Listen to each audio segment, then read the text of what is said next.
Hello friends, welcome to Riyaz classes. आज के session में we will study about the topic functions of the secondary capital market.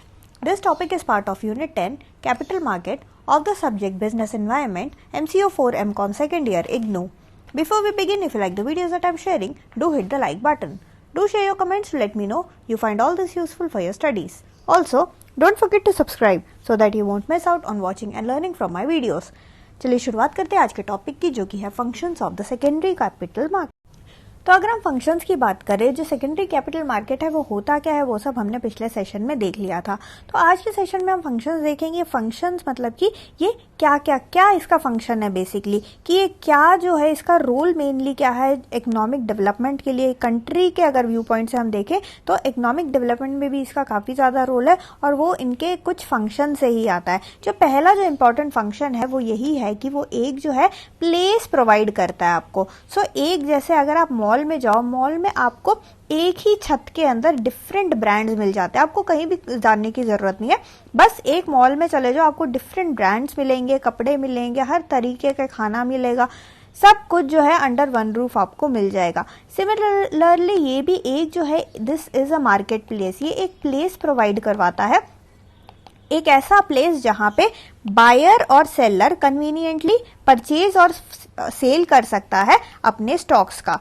कोई भी stocks में आपका शेयर हो सकता है, जो भी सिक्योरिटीज आपके होते हैं, जैसे कि आपका शेयर हो गया, डिबेंचर हो गया या बॉन्ड हो गया, या फिर कोई भी आपका गवर्नमेंट सिक्योरिटीज ही क्यों ना हो, आप इसको लेन देन कर सकते हो। एंड लेन देन के लिए एक जो है प्लेस जो है वो यहाँ पे प्रोवाइड कराता है हमारा सेकेंडरी कैपिटल मार्केट। सो आपके पास एक कन्वीनियंट प्लेस होगा, एक स्टॉक एक्सचेंज यहाँ पे रहता है जो कि इन सबको देखता रहता है, और यहाँ पे जो है हम लोग जो है एक कंटिन्यूअस मार्केट यहाँ पे रहता है। कंटिन्यूअस मार्केट मतलब कि ऐसा नहीं है कि कभी कभी शेयर सेल आपने कर दिया या आपने बाई कर लिया। बाई का हम एग्जांपल ले लेते हैं। अगर आपने एक बाई करा शेयर और कुछ दिनों बाद आपको लगा नहीं यार इसको बेच देना चाहिए, तो ऐसा ना हो कि आप जब बेचने जाओ तो कोई खरीदारी ना हो या फिर उस टाइम आपका बिके ही ना, ऐसा नहीं होता यहाँ पे। ये कंटिन्यूअस मार्केट है जहां पे आपका जब मन करे ना आप अपने शेयर को बेच सकते हो। अगर आपने सुबह खरीदा आप शाम को भी बेच सकते हो,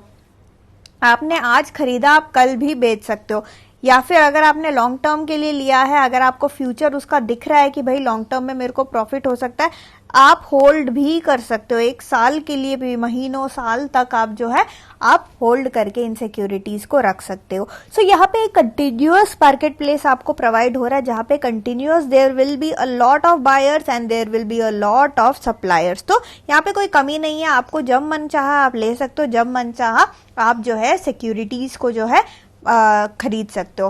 सो यहाँ पे एक बहुत ही ज्यादा कंटिन्यूअस प्रकार का एक मार्केट है जहां पे लेन देन कंटिन्यूअस फॉर्म में चलता रहता है। जो सेकेंड फंक्शन है that is it provides information about prices and sale. तो यहाँ पे स्टॉक एक्सचेंज जो होता है, स्टॉक एक्सचेंज में प्राइस का सारा रिकॉर्ड मेंटेन रहता है। जो प्राइस है किस चीज का, जो भी मैं ABC लिमिटेड के स्टॉक ले रही हूं तो एक शेयर का जो प्राइस है वो कितना होगा, डिफरेंट सिक्योरिटीज का एवरी डे वाला प्राइस, हर दिन का प्राइस आपको दिखाएगा। मुझे अगर देखना है कि कल का प्राइस कितना था, कल कितने में बिका, वो भी मेरे को दिख जाएगा। अगर मुझे देखना है एक महीने पहले इस शेयर का प्राइस कितना था, वो मुझे दिख जाएगा। कंपनी जब से स्टार्ट हुई है, जब से कंपनी ने शेयर इश्यू करना शुरू किया है, मुझे तब से जो है वो देखने को मिल जाएगा। सो प्राइजेस, इसके अलावा जो वॉल्यूम होता है, अगर हम वॉल्यूम की बात करें मतलब कि नंबर ऑफ शेयर जो बिके हैं, कितने जो है कितने स्क्रिप्ट्स उसके बिके हैं, कितने वॉल्यूम में बिके हैं, वो सारा का सारा जो डेटा रहता है वो पब्लिक ही रहता है, आपको उसकी नॉलेज होती है। इसके अलावा बहुत सारा जो है आप देखते होंगे आपके घर में भी काफी सारे लोग CNBC सुबह सुबह लगा के बैठ जाते हैं। तो ये क्या है, ये एक तरीके का मीडिया है। ये मीडिया वाले भी जो है, हमको मीडिया वालों ने भी प्रॉपर चैनल बना रखे हैं, प्रॉपर सेपरेट चैनल है। CNBC हो गया, जैसे जी बिजनेस वगैरह हो गया, ये सब प्रॉपर स्पेशलाइज्ड चैनल है। यहाँ पे आपको वो नॉर्मल वाला न्यूज नहीं दिखाएंगे कि यहाँ एक्सीडेंट हो गया, यहाँ बारिश हो गई, यहाँ बाढ़ आ गई, ये वाला न्यूज नहीं दिखाएंगे। यहाँ पे आपको दिखाएंगे share and stock and your debenture, government securities, इन सब से रिलेटेड न्यूज जो है यहाँ पे आपको देखने का मिलेगा। तो यहाँ पे जो है इन्वेस्टर के लिए ये सब फायदा है। बीइंग एन इन्वेस्टर, अगर मुझे ही इन्वेस्ट करना है तो मेरे लिए ये सब फायदा है कि मैं टीवी सुबह सुबह लगाऊं और देखूं कि अच्छा भाई स्टॉक मार्केट जब खुलेगा ना तब ये प्राइस हो सकता है, कल ये हुआ था, आज ये हुआ।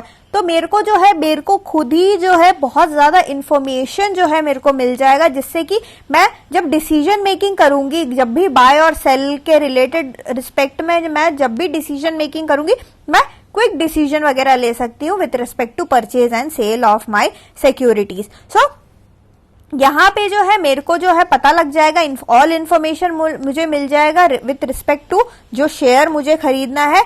उसके अलावा मुझे ये भी पता चल जाएगा कि ऑलरेडी मैंने जो शेयर खरीद के रखे हुए हैं भैया, मेरे पास ऑलरेडी मैंने जो अपना पोर्टफोलियो बना के रखा हुआ है, उस पोर्टफोलियो की कीमत क्या है, क्या मैंने सही सही लिया हुआ है। तो पूरा पोर्टफोलियो का वैल्यू भी आपको जो है पता लगता रहेगा। तो आराम से जो है आपको अपने कि मैंने मेरी होल्डिंग क्या है, मेरा पोर्टफोलियो का टोटल कितना है, वो सब आपको जो है इन्फॉर्मेशन पता लगता रहेगा।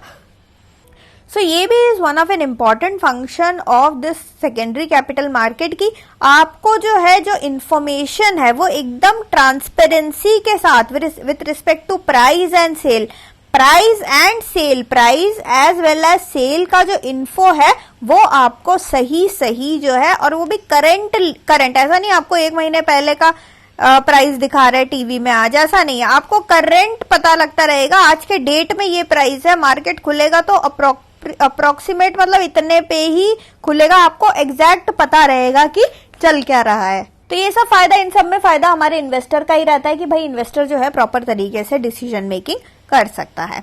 थर्ड, अगर हम थर्ड इंपॉर्टेंट जो फंक्शन है that is provide safety to dealing and investment. तो भाई यहाँ पे जो होता है, नए नए लोगों को कोई बेवकूफ ना बनाए, इसके लिए बहुत सारे रूल्स वगैरह हैं।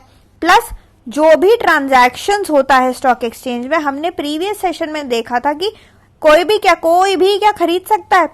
आपको you must be a member, अगर आप मेंबर होगे स्टॉक एक्सचेंज के तभी आप लेन देन कर सकते हो इन सिक्योरिटीज का, तभी आप बाय और सेल कर सकते हो इन सिक्योरिटीज का। तो यहाँ पे जो है मेंबर्स जो होते हैं, ट्रांजैक्शन सारे इन मेंबर के बीच होता है। एक ट्रांसपेरेंसी जो हमने सेकंड पॉइंट में पढ़ा, इंफॉर्मेशन रहता है, तो इंफॉर्मेशन अगर आपके पास रहेगा, जितना ज्यादा नॉलेज रहेगा उतना ज्यादा ट्रांसपेरेंसी होगा। प्लस यहाँ पे जो है स्ट्रिक्ट रूल्स एंड रेगुलेशंस बहुत ज्यादा फॉलो होता है।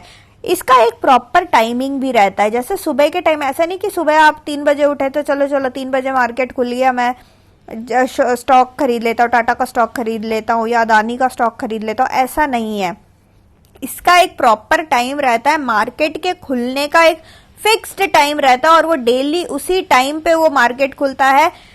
आप पैसे देते हो, आप अपना ऐप यूज करके जब स्टॉक वगैरह बटन क्लिक करके आप लोग खरीदते हो, तो पेमेंट किस तरीके से होगा, डिलीवरी किस तरीके से हुआ, नॉन डिलीवरी पे क्या होगा, नॉन पेमेंट पे क्या होगा, इन सब से रिलेटेड जो है रूल्स एंड रेगुलेशन जो है ऑलरेडी बना पड़ा है। ये रूल्स एंड रेगुलेशन के जरिए हमारा इन्वेस्टर सेफ्टी के लिए ही ये रूल्स एंड रेगुलेशन बनाए हुए हैं। और जैसे आपको पता होगा कि वो जो फाइनेंस सेक्टर होता है, बैंक वगैरह होता है, बैंक का जो बाप होता है, यानी कि जो रेगुलेटिंग बॉडी है वो कौन है, वो है आरबीआई, यानी कि reserve bank of India. Similarly अगर हम स्टॉक मार्केट की बात करें, जो स्टॉक मार्केट को जो रेगुलेट करने का काम होता है वो हमारा सेबी का रहता है। तो सेबी जो होता है सारा बिजनेस को, स्टॉक एक्सचेंज में इंडिया में जितना भी काम हो रहा है, जितना भी लेन देन हो रहा है स्टॉक एक्सचेंजेस के थ्रू, उन सबको रेगुलेट करने का काम सेबी का है, उन सबको मॉनिटर करने का काम सेबी का है। स्टॉक ब्रोकर्स को वगैरह ध्यान से देखने का काम भी किसका है, हमारे सेबी का ही है। तो इस कारण जो है प्रॉपर एक सिक्योरिटी है, प्रॉपर एक इन्वेस्टर जो है, ऐसा नहीं है कि एकदम किसी कोई उसको बेवकूफ बना पाएगा, प्रॉपर तरीके का, क्योंकि रूल्स एंड रेगुलेशन जो है वो फॉलो हो रहा है। इसके अलावा आप क्या कोई भी स्टॉक खरीद सकते हो, आप खाली जो है जो लिस्टेड स्टॉक होता है आप उन्हीं को खरीद सकते हो। सो लिस्टिंग जो है मस्ट है। ये भी अगेन इन्वेस्टर के लिए ही फायदेमंद है, क्योंकि भाई आप अगर कोई भी अनलिस्टेड स्टॉक को खरीदो तो कल को अगर वो कंपनी कंपनी अपने आप को दिवालिया घोषित कर दे तो पैसा किसका जाएगा? पैसा तो हमारा ही जाएगा ना, हमारा जो हार्ड अर्न मनी है वो चला जाएगा ना। तो उन सब से प्रोटेक्ट करने के लिए लिस्टेड कंपनीज में ही आप खरीद सकते हो।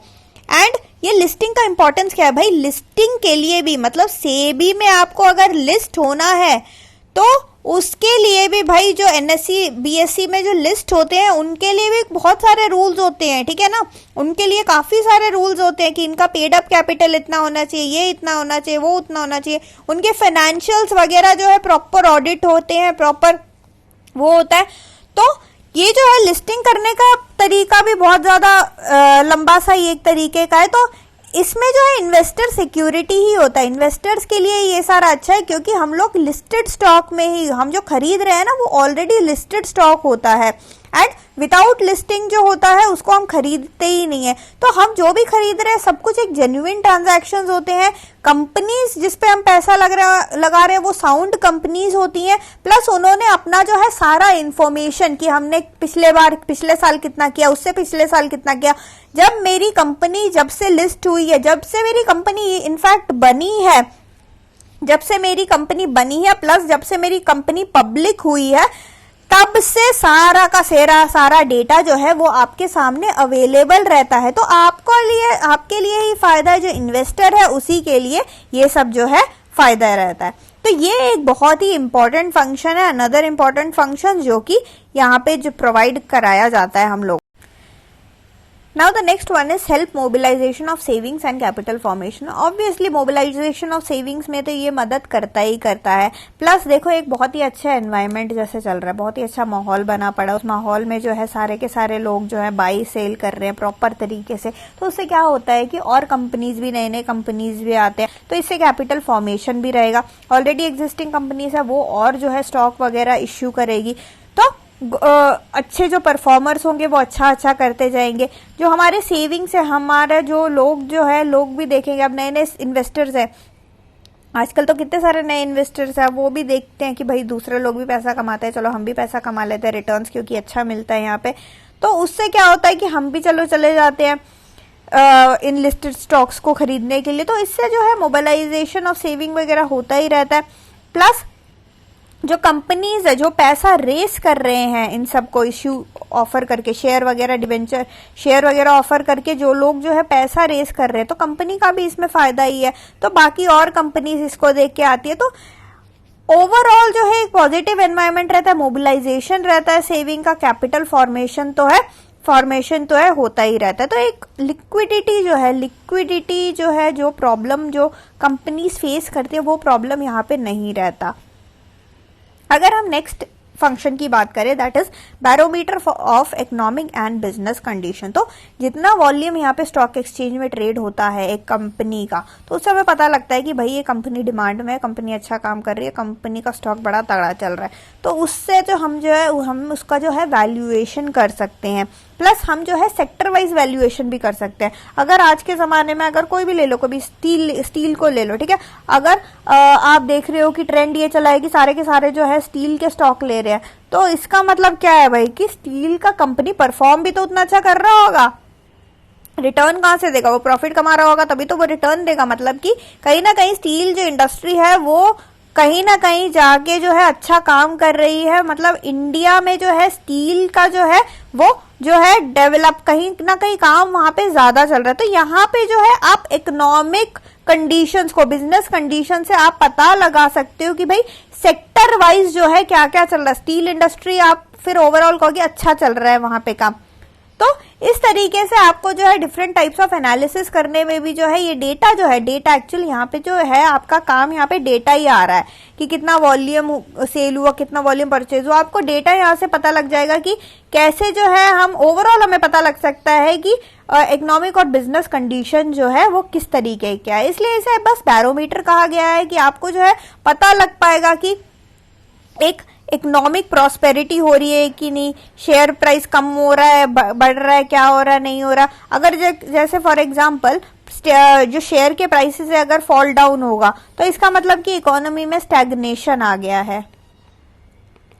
अगर शेयर के प्राइसेस बढ़ रहे हैं सब, तो इसका मतलब बूम चल रहा है, इसका मतलब अच्छा ही चल रहा है, तो इसका मतलब इंडिया में जो है बहुत अच्छा सब कुछ चल रहा है। तो जो इंटेंसिटी होती है ट्रेडिंग की, द वॉल्यूम जो होता है एट स्टॉक एक्सचेंजेस, उससे हमें पता लग सकता है राइज हो रहा है, जो राइज हो रहा है प्राइसेस का, जो फॉल हो रहा है प्राइसेस का। तो ये सारा एक तरीके से एक बैरोमीटर, एक तरीके से एक आईना है, एक तरीके से एक रिफ्लेक्शन है जो कि दिखाता है कि इकोनॉमिक और बिजनेस कंडीशन जो है इंडिया में वो किस प्रकार से चल रहा है।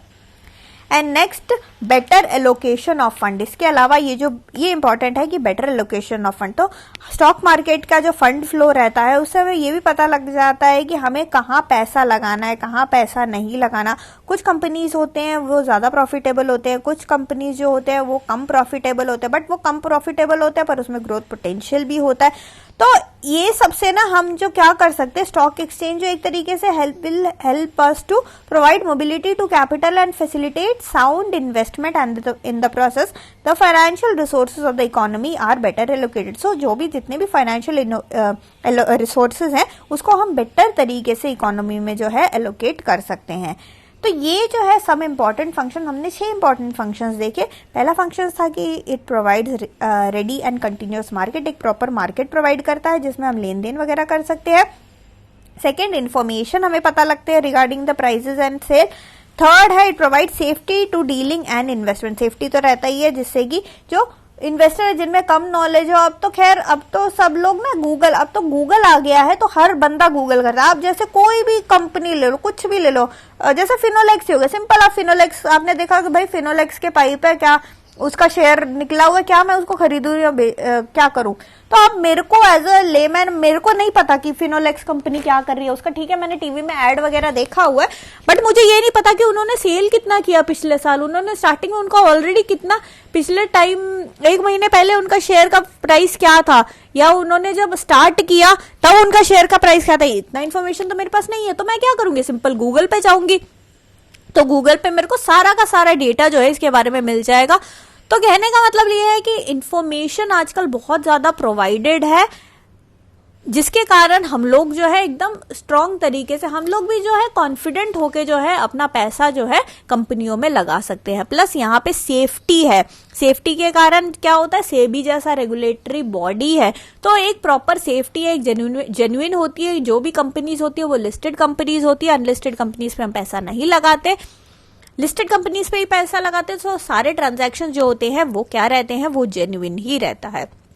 So it provides safety to dealing and investment. Next, it helps in mobilizing of saving and capital formation. It provides a barometer for economic business condition. एक आईना हमें दिखाता है कि हमारे इकोनॉमी में चल क्या रहा है, बिजनेस कंडीशंस क्या चल रहे हैं, कौन सा सेक्टर जो है वो स्ट्रांग चल रहा है। अब देखो सेक्टर स्ट्रांग चल रहा है, इसका मतलब क्या, अब जैसे आप देखते हो कि बजट एलोकेशन, आपने देखा होगा साल में एक बार जो है बजट एलोकेट होता है ना, देखा है ना आपने।